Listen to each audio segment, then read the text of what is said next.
जय हिंद दोस्तों, स्वागत है आपका प्रतियोगी क्लासेस में।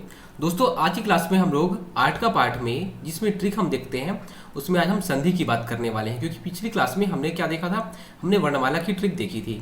तो संधि की ट्रिक चलिए स्टार्ट करते हैं। संधि होता क्या है अगर बोला जाए तो दो वर्णों के मेल से जो विकार उत्पन्न होता है, दो वर्णों के मेल से जो विकार उत्पन्न होता है उन्हें हम बोलते हैं संधि। और आपको इससे संधि करने के पहले आपको वर्ण विच्छेद आना चाहिए। वर्ण विच्छेद कैसे, जैसे देखिए अगर मैं क्या बोलता हूँ रमेश, रमेश, तो रमेश का आप वर्ण विच्छेद कैसे करेंगे, रा फिर मा धन दा, ये तो इतना आपको दिख रहा है, ये तो वर्ण दिख रहे हैं। लेकिन इसमें देखिए मात्राएं भी हैं। र में भी मात्रा छुपा हुआ है। कौन सा मात्रा छुपा हुआ है, रा धन अ छुपा हुआ है। इसमें कुछ नहीं है, मतलब अ छुपा हुआ है। तो यहाँ पे हलन तक जाएगा। जब स्वर अलग हो जाएगा तो हलन तक जाएगा। फिर माँ में तो यहाँ पे दिख रहा है कौन सा मात्रा है, ए मात्रा छुपा हुआ है। उसके बाद दिख रहा है, और इसमें स में देखिए एक कौन सा मात्रा छुपा हुआ है, आ, है ना। इसमें अब हलन तक जाएगा। जैसे स्वर अलग हो जाएगा तो हलन तक जाएगा।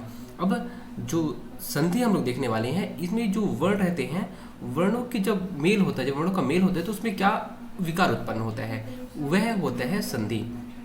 देखिए अभी ये वर्ण किस प्रकार हो सकते हैं, तो देखिए यहाँ जैसे कि कोई भी शब्द होता है उसको दो भाग में पहले बांटा जाता है।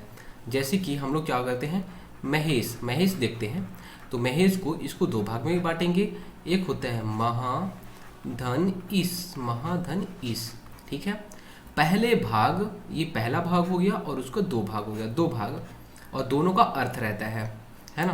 तो कोई भी जो संधि रहेगा उसमें आपको उसको आप दो भाग में बांटेंगे। फिर उसमें आप क्या देखेंगे कि जो पहला भाग है, पहले भाग का अंतिम वर्ण क्या है, अंतिम वर्ण देखिए ये है, और दूसरे भाग का प्रथम वर्ण देखा जाता है। पहले भाग का अंतिम वर्ण, दूसरे भाग का प्रथम वर्ण देखा जाता है। जैसे कि आपने यहाँ पे क्या देखा, रमेश देखा, तो रमा धन इस, रमा धन इस, या ऐसे होगा। यहाँ पे अंतिम वर्ण क्या है, आ है, और यहाँ पे प्रथम वर्ण क्या है, दूसरे भाग का ई है। बस यहीं से हमें समझना है। देखिए अब क्या समझना है, अगर पहला भाग और दूसरा भाग दोनों स्वर रहें, पहला भाग और दूसरा भाग दोनों स्वर रहें तो स्वर संधि। स्वर, दोनों स्वर मतलब आ से लेके आहा तक रहेंगे दोनों भाग तो स्वर संधि होगा। अगर पहले भाग और दूसरे भाग में कोई सा भी एक व्यंजन हो जाए, जैसे का खा गा घा अंगा, अगर एक भाग का खा गा घा अंगा हो गया, एक भाग यहाँ पे चाहे तो स्वर हो जाए, आ हो जाए, चाहे तो व्यंजन हो जाए, कुछ भी हो जाए तो वह व्यंजन संधि हो जाएगा। और अगर इसमें से दोनों भाग में से कोई सभी एक भाग में विसर्ग रहेगा, विसर्ग दिखेगा, और जो दूसरा भाग रहेगा उसमें आप चाहे स्वर रहे चाहे व्यंजन रहे, व्यंजन, वह हो जाएगा विसर्ग संधि। तो यहाँ पे जैसे देखिए आपने यहाँ पे क्या देखा, ये पहले भाग में अंतिम वर्ण क्या है, स्वर है, और दूसरे भाग का प्रथम वर्ण स्वर है, तो यह स्वर संधि हो जाएगा। अब हम लोग स्वर संधि को देखते हैं। जैसे कि हमने पहले ही बात किया कि पहला भाग और दूसरा भाग दोनों स्वर रहेंगे, स्वर संधि में दोनों स्वर रहेंगे। तो अभी जो हम लोग स्वर संधि देख रहे हैं इसमें आप देखेंगे, अगर अब पहले बात करते हैं कि इसकी दीर्घ स्वर संधि की। जब भी जो इसे ये पहला भाग क्या है, अ रहेगा, मतलब कंठ से उत्पन्न होगा। आपको याद रखना पड़ेगा कि कंठ से कौन कौन से स्वर उत्पन्न होते हैं, तालव्य से कौन से होते हैं। आप इसको के कर सकते हैं, इसको टी कर सकते हैं तालव्य, इसको ओष्ठ कर सकते हैं, इसको मूर्धन्य कर सकते हैं, इसको कंठ तालव्य कर सकते हैं, इसे कंठ ओष्ठ कर सकते हैं। तो जब भी कंठ का जब भी स्वर में पहला, जब भी हम लोग जैसे दीर्घ स्वर संधि देख रहे हैं, तो दीर्घ स्वर संधि में क्या होता है, जब भी पहला भाग और दूसरा भाग एक ही उच्चारण स्थान से उत्पन्न हुए, एक ही उच्चारण स्थान, तो पहला भाग भी अगर देखिए कंठ से उत्पन्न हो रहा है, आ है, और दूसरा भाग भी आ है, तो वह क्या हो जाएगा, दीर्घ स्वर संधि हो जाएगा। यहाँ अपने बड़े रूप में परिवर्तित हो जाता है। इसका एक उदाहरण भी देख सकते हैं, जैसे कि आप देह धन अतीत, देह धन अतीत, तो क्या हो जाएगा, देहातीत, क्या, देहातीत।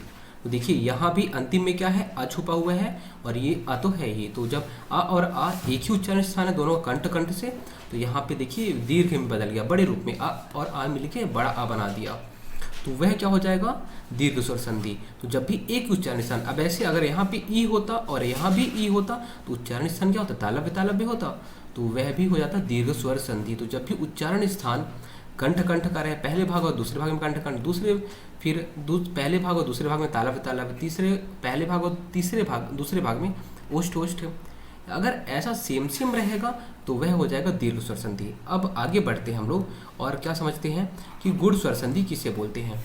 तो गुण स्वर संधि का एकदम छोटा सा ही है कि जब भी पहला भाग कंठ का रहे, पहले कंठ और फिर या तो तालव्य से मिले वो, या तो यही कंठ ओष्ठ से मिले।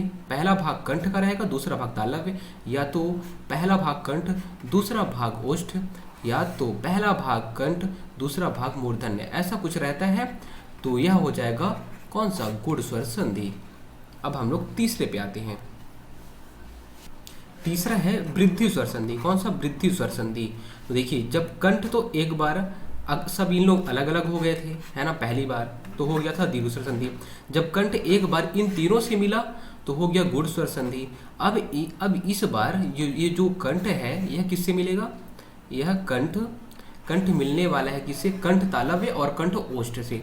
तो जब भी कंठ तालव्य से मिले और कंठ ओष्ठ से मिले, मतलब पहला भाग कंठ से अ रहेगा और दूसरा भाग ए रहेगा या फिर ओ रहेगा, तो वह हो जाएगा वृद्धि स्वर संधि, वृद्धि स्वर संधि। तो इसमें आप देखें जैसे एक, तो यहाँ पे देखिए एक धन एक, देखिए इसमें अ छुपा हुआ है और इसमें ए है, तो यह कौन सा स्वर संधि हो जाएगा, एक वृद्धि स्वर संधि। ये अ है और ये देखिए तालव्य है ना, तालव्य ए होता है, कंठ तालव्य होता है, तो हो गया क्या, कंठ, ये वृद्धि स्वर संधि। अब आगे आते हैं और देखते हैं यड़ स्वर संधि क्या होता है।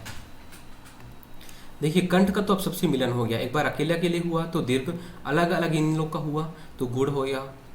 उसके बाद फिर कंठ का कंठ तालव्य और कंठ ओष्ठ से हुआ तो वृद्धि हो गया। अब जो ये तालव्य है, ओष्ठ है और मूर्धन्य है, अगर पहले भाग में तालव्य हो या तो ओष्ठ हो या तो मूर्धन्य हो और दूसरे भाग में कंठ वाला हो, कंठ मतलब अ रहेगा, तो वह हो जाएगा कौन सा, यड़ स्वर संधि, यड़ स्वर संधि। इसमें आप देखेंगे या, वा, रा, इसमें बदल जाते हैं। आप इनके उदाहरण देख सकते हैं, यहाँ पे हम ट्रिक देख रहे हैं, केवल ट्रिक देख रहे हैं। आप इनको फॉलो कहाँ पे करेंगे, उदाहरण में। और इसको अगर आपको डीप में समझना है तो आपको प्लेलिस्ट में जाके हिंदी को सारे टॉपिक को जो समझाया गया उससे आप देख सकते हैं। अब हम लोग अगले को देखते हैं। अगला है हमारा लास्ट अयादी, अयादी स्वर संधि। अयादी स्वर संधि में पहला भाग क्या रहेगा, देखिए यहाँ तक तो हो गया था, इन लोग का हो गया बार बार। अब यह कंठ तालव्य और कंठ ओष्ठ बचा है, तो पहले भाग में कंठ तालव्य रहेगा और दूसरे भाग में इनमें से कुछ भी हो सकता है, चाहे कंठ रहे, चाहे तालव्य, चाहे ओष्ठ रहे, चाहे मूर्धन्य रहेगा। या पहले भाग में कंठ ओष्ठ रहेगा और दूसरे भाग में कंठ या तालव्य या ओष्ठ या मूर्धन्य, ये वर्ण दिखेंगे। अभी इनके वर्ण को आपको समझना है कि कौन कौन से इसमें वर्ण आते हैं और आपको विभाजन तो करना ही पड़ेगा। विभाजन करेंगे तो यहाँ से समझ में आ जाएगा। तो ये रही आज की ट्रिक हमारी।